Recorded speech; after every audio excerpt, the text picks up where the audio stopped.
جی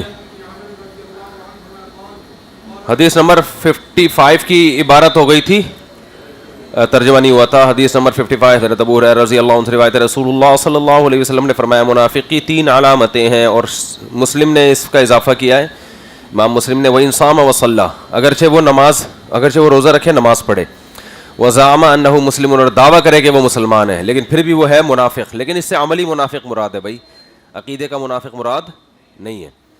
ثم اتفقا، پھر دونوں کے ان الفاظ پر دونوں کا اتفاق ہے، بخاری اور مسلم کا. یعنی وَإِن صَامَ وَإِن صَلَّى کے صرف مسلم میں، باقی دونوں میں. اذا حدث کذبا، جب یہ لوگ اکثر لوگ اس میں غلطی کرتے ہیں، کذبا کو کذیبہ پڑھتے ہیں. یہ کذبا یکذبو ہے، کذیبہ بھی ہے لیکن کذبا فصیح ہے کیونکہ قرآن میں کذبا یکذبو استعمال ہوا ہے. شکریہ. ثم اتفقا اذا حدث کذبا، جب بات کرتا ہے تو جھوٹ کہتا ہے. واذا وعدا، اچھا یہ جو میں نے کل اصال ثواب کے متعلق لمبی چوڑی تقریر کی تھی، اس میں ایک ہے کہ شاید کسی صحابی سے مروی ہے کہ انہوں نے، وہ سعد بن ابی وقاص رضی اللہ عنہ سے غالباً مروی ہے کہ انہوں نے اپنے والد کے لیے کنواں وقف کیا تھا، کچھ اس طرح کی روایت ملتی ہے. تو میں نے کہا تھا نا کہ کسی صحابی سے ثابت نہیں ہے، لیکن یہ نبی کے دور میں ہوا ہے تو یہ بحکم مرفوع ہے. تو کوئی یہ اشکال کر سکتا ہے نا کہ اصال ثواب کسی صحابی سے، مفتی صاحب نے کہا صدقہ بھی تو ثابت نہیں، یہ تو ثابت ہے. تو نبی کے زندگی کے بعد کی بات ہو رہی ہے، زندگی میں تو وہ خاتون سے بھی ثابت ہے. ہاں سمجھ رہے ہو؟ تو یہ تو حدیث مرفوعی کے حکم میں ہو گئی. چلو بھائی. اچھا میرے بھائی، اذا حدث کذبا، جب بات کرتا ہے منافق تو جھوٹ بولتا ہے. واذا وعد اخلف، وعدہ کرتا ہے تو اس کی خلاف ورزی کرتا ہے. وعدے کی خلاف ورزی جائز اس صورت میں نہیں ہے کہ وعدہ کرتے ہوئے نیتوں کہ میں توڑوں گا. وعدہ کرتے ہوئے یہ نیت نہیں تھی، بعد میں کسی عذر کی وجہ سے ٹوٹ گیا تو کوئی گناہ نہیں ہے، بلکہ کسی عذر کے بغیر بھی ٹوٹ گیا تو بھی گناہ نہیں ہے. ہاں گناہ اس صورت میں ہوگا جب آپ کے وعدے کی وجہ سے سامنے والے کو کوئی اذیت ہو رہی ہو، کوئی تکلیف ہو رہی ہو. اس کی مثال ایسے جیسے آپ نے وعدہ کیا کہ میں 3 بجے انڈا موڑ پہ آپ کو ملوں گا، یہ وعدہ کر لیا آپ نے، وہ بندہ پہنچ گیا آپ پہنچے نہیں تو اس کو تکلیف ہوگی، تو ایذائے مسلم کیا ہے؟ حرام ہے. تو یہاں وعدہ خلافی اس وجہ سے ناجائز ہے، ورنہ ایفائے عہد تو واجب ہے، ایفائے وعد واجب نہیں ہے. عہد اور وعد میں فرق ہے نا.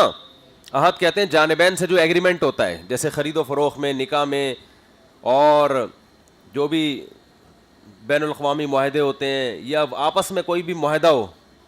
آپ کہیں کمپنی میں جاب کرتے ہیں تو آپ کا معاہدہ ہوتا ہے کہ ہم یہ کام کریں گے، اس کے بدلے میں آپ اتنی ہمیں سیلری دیں گے. ٹیچروں کا معاہدہ ہوتا ہے اداروں سے کہ ہم پڑھائیں گے، آپ ہمیں تنخواہ دیں گے. ادھر توجہ.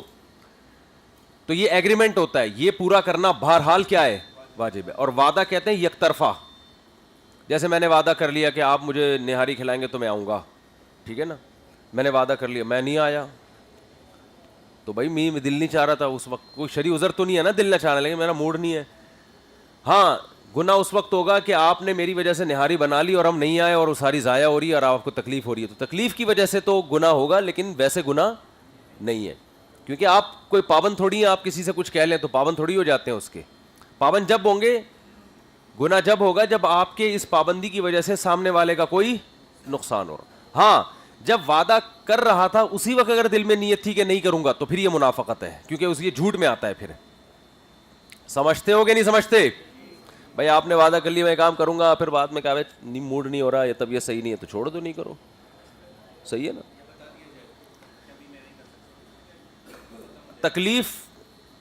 تکلیف ہوتی ہے سامنے والے کو، یہ ایذائے مسلم بہرحال حرام ہے. اور اکثر وعدہ خلافی میں سامنے والے کو تکلیف ہوتی ہے، وہ انتظار میں بیٹھا ہوتا ہے، تو پھر یہ ناجائز ہے. تو پھر ایسی صورت میں اس کو پہلے بتا دیا جائے کہ میرا ارادہ نہاری کھانے کا معطل ہو چکا ہے، آپ روز مرہ معمول میں جو دال چاول کھاتے ہیں آپ آج وہی والا کھانا کھا لیں، میری وجہ سے نہاری کا تکلف نہ کریں. چلو میرے بھائی. وَإِذَا تُؤْمِنَ خَانَ، اور جب اس پہ امانت دی جاتی ہے تو اس میں خیانت کرتا ہے. یہ تینوں چیزیں قدر مشترک ہیں نا. منافق کسے کہتے ہیں؟ یہ 3 خصال اس لیے بیان کی ہے. منافق کہتے ہیں ظاہر کچھ باطن کچھ. تو اب دیکھو ان تینوں میں یہی ہے، بات کر رہا ہے تو بات میں انسان اگلا یہی سمجھتا ہے کہ جو یہ کہہ رہا ہے یہ سچ ہے، حالانکہ اندر سے کیا بول رہا ہے؟ جھوٹ. وعدے میں جب آپ کسی سے وعدہ کرتے ہیں میں کروں گا تو اگلا یہی سمجھ رہا ہوتا ہے، حالانکہ اندر آپ کے کیا ہے؟ جھوٹ. تو ظاہر باطن میں فرق آ رہا ہے نا. جب اس کو امانت دی جاتی ہے تو امانت اسی کو دی جاتی ہے جس پر یہ اعتماد ہوتا ہے کہ خیانت نہیں کرے گا. تو ظاہر آپ نے گیٹ اپ ایسا بنایا ہوا ہے کہ لوگ آپ پر اعتماد کر رہے ہیں، لیکن اندر سے آپ کیا ہو؟ خائن ہو. تو اس لیے تو یہ پتہ چلا 3 نہیں ہے، 3000 بھی ہو سکتی ہیں. سمجھتے ہو؟ ہر وہ ایسا کام جس میں ظاہر باطن میں فرق ہو تو وہ منافقت کی دلیل ہے. چلو میرے بوائے 59 56.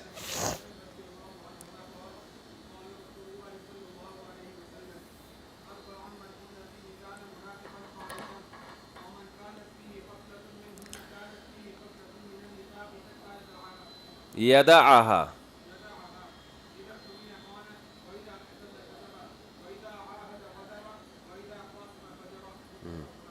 حضرت عبداللہ بن عمر رضی اللہ عنہ سے روایت ہے، رسول اللہ صلی اللہ علیہ وسلم نے ارشاد فرمایا 4 خصلتیں ایسی ہیں من کن فیہ، جس میں یہ 4 خصلتیں ہوں گی پکا منافق ہوگا. اب دیکھو یہاں بھی حدیث میں مبالغہ ہے نا، تو پکے سے کوئی یہ کہے کہ یہ تو عقیدے کا منافق ہے، پکا تو وہی ہوتا ہے. تو عمل میں بھی تشدیداً عملی منافق کو بھی کہا جاتا ہے. اسی سے پتہ چلتا ہے جو حدیث میں آتا ہے جو نماز چھوڑ دے پکا کافر ہے، تو اس سے مراد کفرن دون کفرن ہے. صحیح ہے نا، کفرن دون کفرن ہے، یعنی اس سے وہ والا کافر مراد نہیں ہے، کیونکہ عمل کوئی بھی عمل کرنے سے انسان کافر نہیں ہوتا جب تک کہ وہ عمل توہین کی دلیل نہ ہو. ومن کانت فیہ خصلۃ منہن، اور جس میں ایک خصلت ہوگی، کان فیہ خصلۃ من النفاق، اس میں نفاق کی ایک خصلت ہوگی جب تک کہ اسے چھوڑ نہ دے. اذا اؤتمن خان، جب امانت دی جائے خیانت کرے. واذا حدث کذب، بات کرے تو جھوٹ بولے. واذا عاہد غدر، ایگریمنٹ کرے تو اس کو توڑ دے.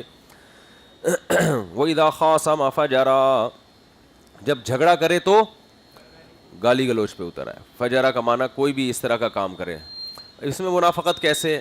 اس لیے کہ جھگڑے سے مراد کوئی بھی بحث ہو، ڈیبیٹ ہو، تو اصولی طور پر تو انسان کو دلائل سے ثابت کرنا چاہیے نا بھائی. جب بحث کرو تو دلائل، تو وہ کیا ہے کہ جذباتی پن دکھا کے سامنے والے پہ غالب آنے کی کوشش، برا بھلا کہنا شروع، تاکہ وہ، یہ بھی ایک قسم کی منافقت ہے کہ موقع دلائل کا ہے.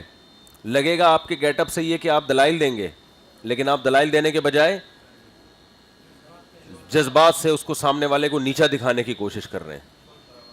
شور شرابے شروع کر دیتے ہیں آپ. چلو میرے بوائے، حدیث نمبر 57.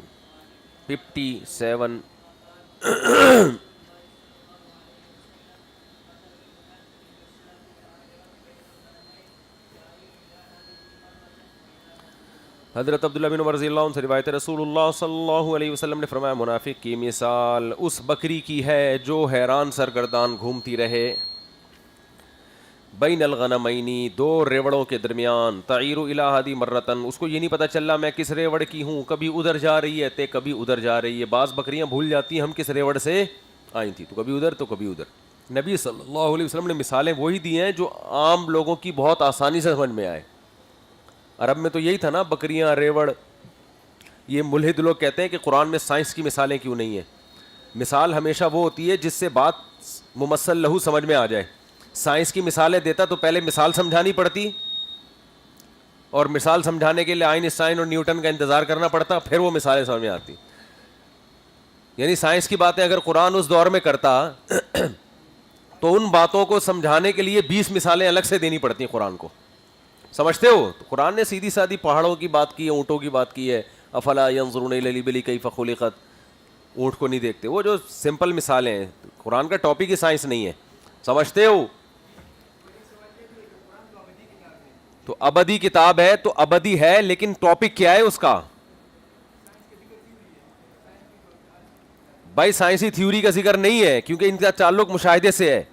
مشاہدات تو 1200 سال، کوئی 1000 سال، کوئی 600 سال کے بعد ہو رہے ہیں. نبی صلی اللہ علیہ وسلم بتاتے ہیں زمین سورج کے گرد گھوم رہی ہے، وہ کہتے ہیں ہمیں تو نہیں ہے، تو سورج گھوم رہا ہے. تو یہ دعوے کو ثابت کرنا ایک زیادہ بڑا، توحید سے زیادہ مشکل یہ کام ہو جاتا. سمجھ رہے ہو؟ توحید کو ثابت کرنے سے زیادہ مشکل. تو ان چیزوں سے قرآن خاموش ہے، اشارے ہیں، صراحت نہیں ہے، مقصود بھی نہیں ہے نا. اور یہ قرآن کے لیے عیب نہیں ہے. جو لوگ کہتے ہیں نا سائنس کی باتوں کا تذکرہ نہ ہونا عیب ہے، تو اس کا مطلب تو پھر سائنس کی جو کتابیں ہوتی ہیں ان کے بھی تو مخصوص ٹاپک ہوتے ہیں نا، باقی مضامین تو وہ چھیڑتے ہی نہیں ہے، تو وہ تو عیب سے بھری ہوئی کتابیں ہیں. پھر فزکس میں کیمسٹری کی بات ہی نہیں ہوتی، اس کا مطلب تم تو کیمسٹری سے خالی ہو، تو تمہارے اندر تو عیب ہے. تو جو سائنس کے بھی ہیں وہ بھی تو مخصوص ہی ٹاپک ہوتے ہیں، باقی ٹاپک کروڑوں ٹاپک سے میڈیکل سائنس کے بارے جو ڈاکٹر ہیں ان کو فزکس کا کوئی سوال پوچھ لو وہ سم مکمن ہوگا بالکل. ڈاکٹر سے ٹریگونومیٹری کا پوچھ لو اس کو کچھ بھی پتہ نہیں ہوگا. تو جب تو اتنی ساری چیزیں پتہ نہ ہو کے تو کوئی عیب نہیں ہے. تو اگر کسی قرآن پڑھے ہوئے آدمی کو باقی بھی نہ پتا ہو تو کیا عیب ہے؟ ہر چیز کا ایک ٹاپک ہوتا ہے, موضوع ہوتا ہے. تو قرآن کا موضوع ہے ہدایت. قرآن نے شروع میں بتا دیا ہدی للناس, یہ لوگوں کے لیے گائیڈنس ہے, صحیح اور غلط کو بتائے گا. یہ سائنسدان نہیں بتاتے صحیح اور غلط کو. ایک ڈاکٹر صاحب نے کہا میرا بچہ بگڑ گیا ہے, مجھے کہا انہوں نے, اور میڈیکل کالج میں پڑھ رہا ہے, خود بھی ڈاکٹر تھے وہ, بچہ بگڑ گیا ہے, تمیز ہی نہیں ہے. میں نے کہا میڈیکل کالج میں تمیز نام کا کوئی چیپٹر ہے؟ میڈیکل کالج میں تو انسان کے بدن سے متعلق معلومات ہے, اس میں تمیز چیپٹر ہی نہیں ہے. جو چیز پڑھی نہیں رہا وہ سیکھے گا کہاں سے؟ تو یہ کوئی حیرت اچھمبے کی بات نہیں ہے کہ ڈاکٹر بن رہا ہے اور تمیز نہیں ہے اس میں, کیونکہ ہر چیز تمیز میں نے کہا قرآن سے آئے گی. ولا تقل لہما اف, یہ قرآن کا ٹاپک ہے, یہ سائنس کا ٹاپک نہیں ہے. سمجھتے ہو کیا بول رہے ہیں؟ عقل قاصر ہے, عقل بڑی موٹی عقل ہے. نہیں نہیں ایسا نہیں, قرآن سائنس کی کتاب نہیں ہے. خام خواہ میں کھینچ تان کے قرآن کی آیتوں کو سائنس میں نہیں پھیرا کرو. کل سائنسی تھیوری چینج ہو گئی تو لوگ پھر قرآن کو برا بلا کہیں گے. قرآن نے ٹاپک ہی نہیں ہے قرآن کا بس. ہاں قرآن میں سائنس کے خلاف کوئی بات نہیں ہے, یہ قرآن کا معجزہ ہے. اس دور کی جتنی کتابیں آپ اٹھاؤ, اول تو کتابیں موجود نہیں ہیں, لیکن آپ نظریات اٹھاؤ تو آپ کو ایسے ایسے اوٹ پٹانگ نظریات سائنس کے بارے میں ملیں گے کہ آپ حیران ہو جاؤ گے. لطیفے ہیں وہ, لیکن قرآن نے ان میں سے کسی ایک نظریے کو بھی اپنی کتاب میں جگہ نہیں دی ہے. تو اپنے نبی صلی اللہ علیہ وسلم کا ان نظریات سے بچ کے قرآن کو بیان کرنا جو اس زمانے کے سائنسدانوں میں رائج تھے, یہ خود ایک بہت بڑا معجزہ ہے. یہ سچے نبی ہونے کی علامت ہے.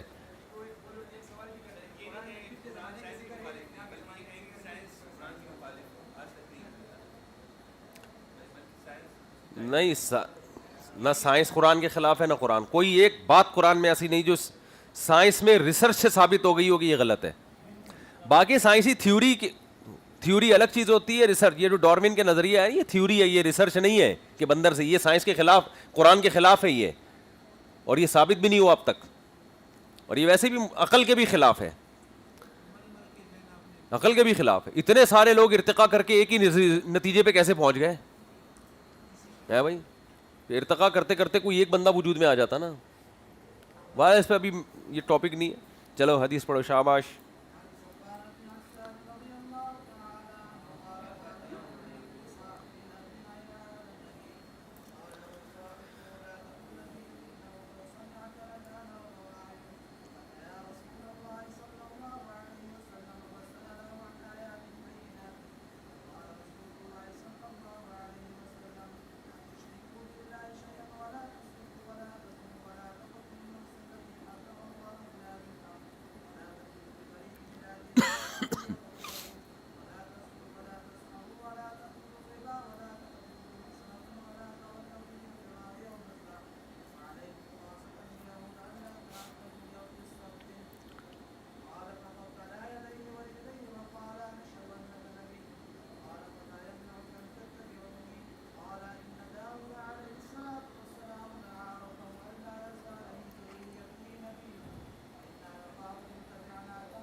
ابو داودو نہیں ہوتا بھائی, ابو داودا ہوتا ہے.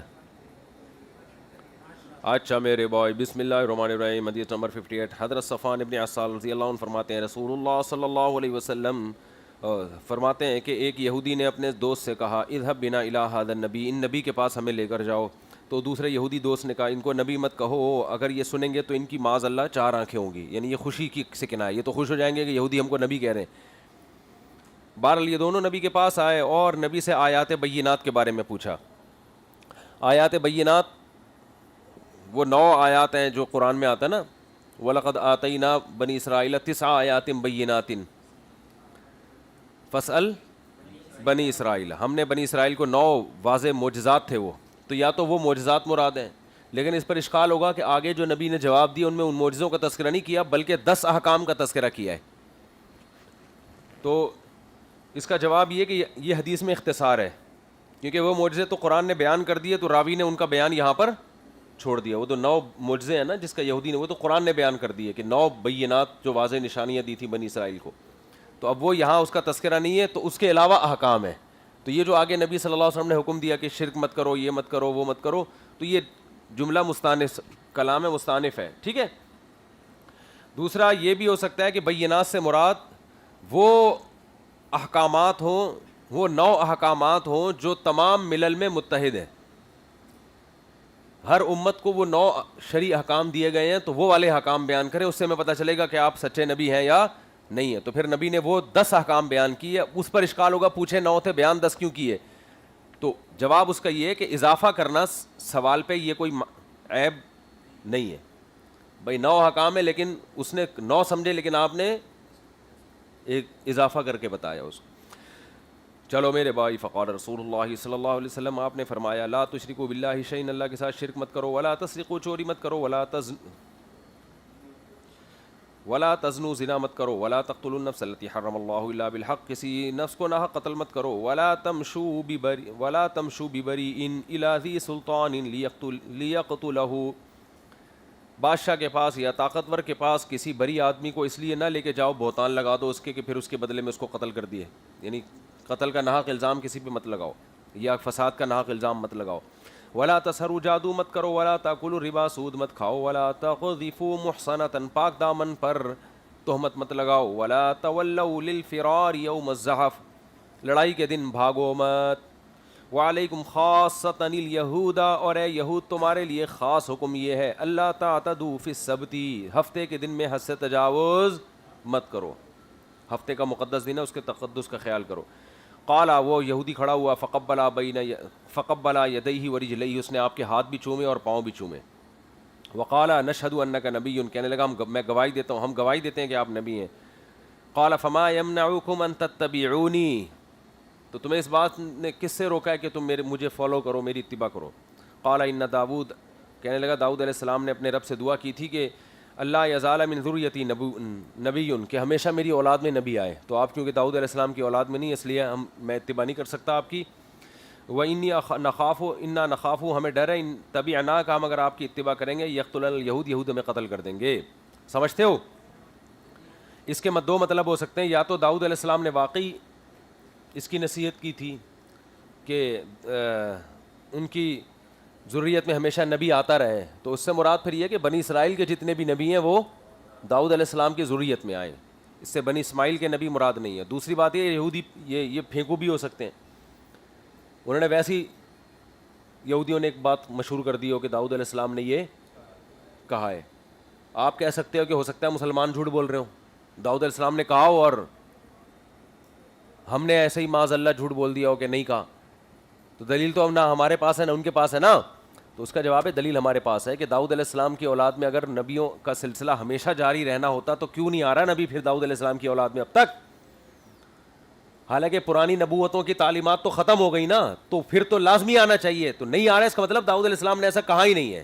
کہا ہوتا تو آ رہے ہوتے نبی اب تک, تو مشاہدہ ہو گیا نا. موسیٰ علیہ السلام کے بعد آتے, عیسیٰ علیہ السلام کے, موسیٰ علیہ السلام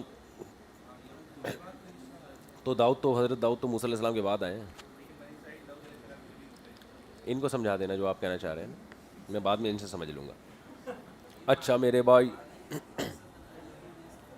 تم پر ہے یہود خاص طور پر اللہ نے حکم دیا تمہیں کہ ہفتے کے دن کا بھی خیال, یعنی بنی اسرائیل کی شریعت میں نہیں, آج نہیں, ابھی وہ منسوخ ہو گیا حکم. آج جمعہ کا دن مقدس ہے اسلام میں.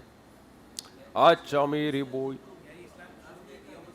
اچھا اس میں ایک اشکال ہوگا کہ یہودی نے تو گواہی دے دی نشہد انک نبی, میں گواہی دیتا ہوں آپ نبی ہیں, پھر بھی وہ مسلمان نہیں ہے, کیونکہ صرف اقرار کافی نہیں ہے,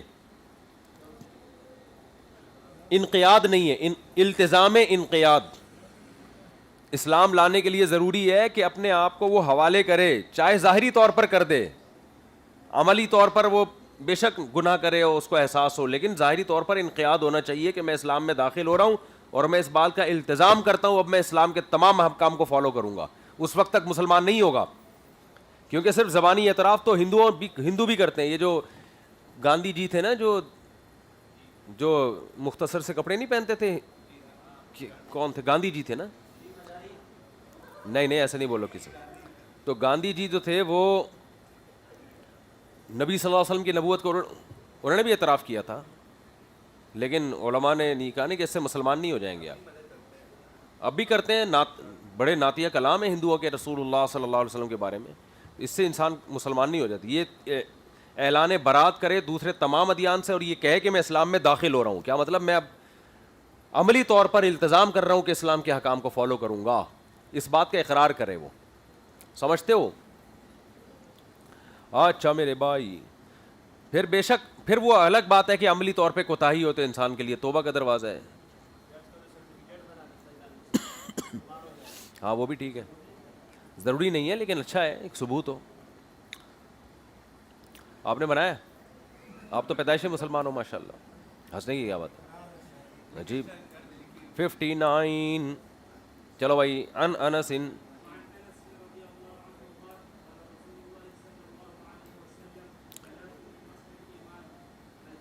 الکفو نہیں بھائی, الکفو.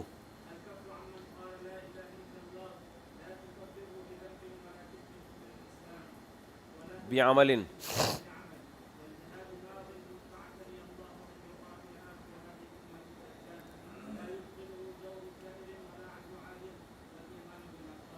حضرت انس فرماتے ہیں رسول اللہ صلی اللہ علیہ وسلم نے فرمایا 3 چیزیں ایمان کی بنیاد میں سے ہیں. الکف عمن قال لا الہ الا اللہ, جو لا الہ الا اللہ کہہ دے اس سے اپنے ہاتھ روک لو, میدان میں اس کو قتل کرنے کی اجازت نہیں ہے. لا تکفرہ بذنب ولا تخرجہ من الاسلام بعمل, اسے کسی گناہ کی وجہ سے کافر قرار مت دو. باب تفعیل نسبت کے لیے بھی آتا ہے نا, جیسے تفسیق کہتے ہیں کسی کو فاسق قرار دینا, تو تکفیر کا معنی کسی کو کافر قرار دینا. کسی گناہ کی وجہ سے کسی کو کافر قرار مت دو, اور کسی عمل کی وجہ سے اسے اسلام سے مت نکالو. اب سٹا لگا رہا ہے, چرس پی رہا ہے, آپ نے کہا سٹا لگا رہا ہے تو کافر ہے, تو نہیں, آپ کو اجازت نہیں ہے. والجہاد ماض منذ بعثنی اللہ الی ان یقاتل ہذہ الامۃ الدجال, اور جہاد ہمیشہ چلتا رہے گا جب سے اللہ نے مجھے بھیجا, یہاں تک کہ اس امت کا آخری حصہ دجال سے قتال کرے. اس پر علماء نے بحث کیا کہ دجال سے قتال کے بعد پھر قتال ختم ہو جائے گا کیا؟ تو ایسا نہیں ہے, یہ مفہوم مخالف کا اعتبار نہیں. مطلب یہ کہ دجال جب تک قتل نہیں ہوتا تو جہاد تو چلے گا, اس کے بعد پھر حدیث خاموش ہے, تو اگر بعد میں بھی ضرورت پڑی پھر بعد میں بھی ہوگا. ہاں تو وہ قرب قیامت ہے نا, اس لیے تذکرہ کیا. اچھا میرے بوئی, لا یبطلہ جور جائر, کسی ظالم کا ظلم جہاد کو نہیں باطل کرے گا. ولا عدل عادل, اور نہ کسی عادل کا عدل. کیا مطلب, کوئی یہ کہہ کہ حاکم ظالم ہے, یہ ہمیں لڑائی کا حکم دے رہا ہے, تو یہ تو ظالم حکومت ہے, ہم تو مانتے ہی نہیں. ایسا نہیں ہے, ظالم بھی ہو اور اس کا ظلم بھی ہو, اس کے باوجود اس کی قیادت میں آپ کو لڑائی لڑنی پڑے گی. اور چاہے عادل بادشاہ ہو, یہ تو تردل للباب کر دیا نا عادل, ورنہ عادل کی تو بہرحال ہوتا ہے, تو ظالم بادشاہ کی نگرانی میں بھی جہاد ہوگا.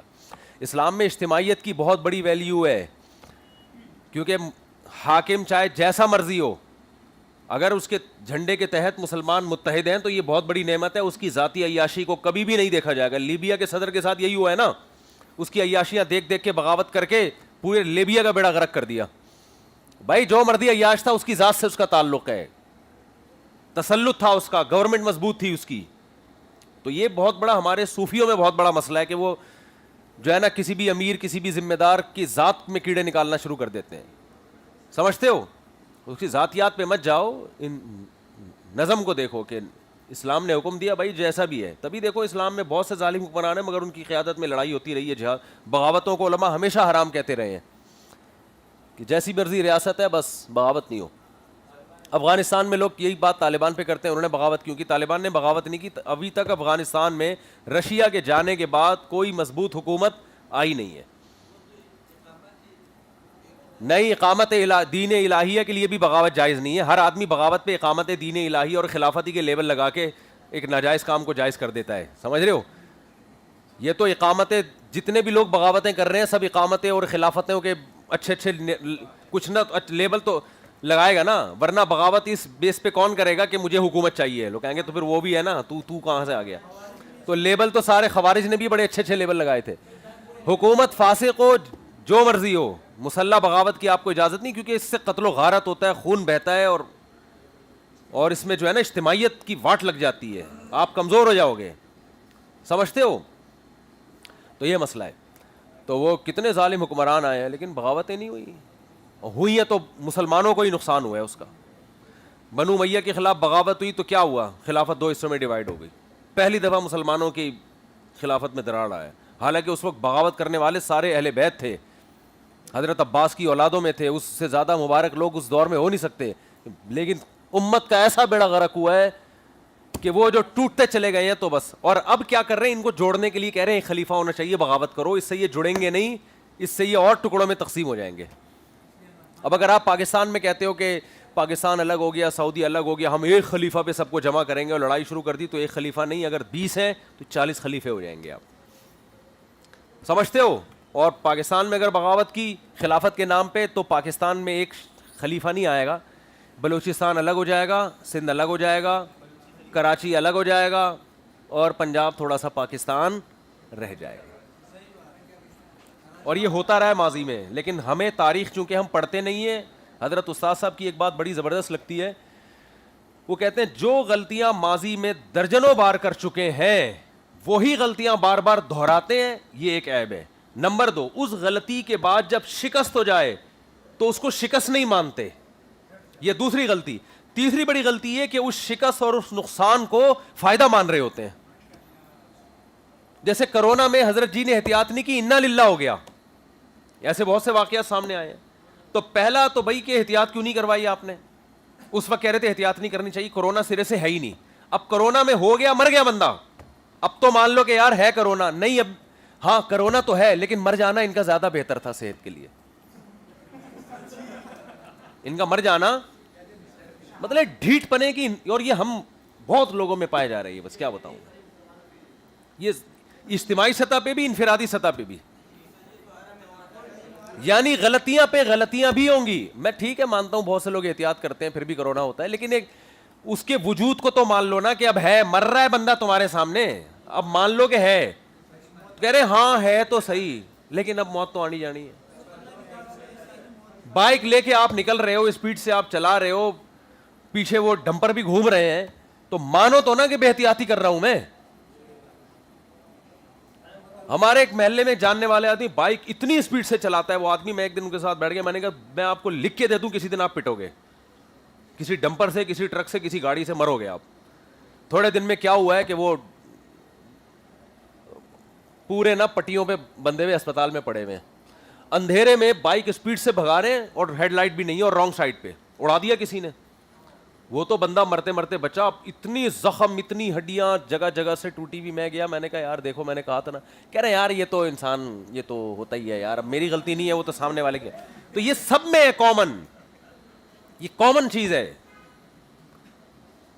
اور پھر یہ بھی نہیں کہ عیب مانے, کہنے بھائی یہ تو اللہ نے گناہ معاف کرنے تھے تو ہو گیا, اللہ تعالیٰ نے, انسان کے درجات بلند اسی طرح سے ہوتے ہیں. میں نے کہا ہاں بغیر بتی کے رانگ سائڈ پہ اسپیڈ کے ساتھ بائکیں چلا چلا کے گناہ, میں نے کہا گناہ معاف نہیں ہوئے آپ کے گناہوں میں. ان سے کہنا تو یہ دل چاہ رہا تھا, بولوں نحوستوں میں ایک اور نحوست کا اضافہ ہو گیا. سیاہ نحوست کو لفظ تو زیادہ ہو جائے گا, سیاہ کاریوں میں ایک اور سیاہ کاری کا اضافہ. اب اس گناہ کو معاف کرنے کے لیے ٹرک کے نیچے آؤ. یہ والا جو پچھلے والے گناہ بائک سے معاف ہو گئے, یہ جو اتنا بڑا جرم کیا نا آپ نے اس طرح سے چلا کے جو آپ ہڈیاں ٹوٹی ہیں, یہ بڑا جرم جب تک ٹرک کے نیچے آؤ گے معاف نہیں ہوگا. اب دیکھو اللہ تعالیٰ ان کو زندگی دے ویسے تو. چلو بھائی.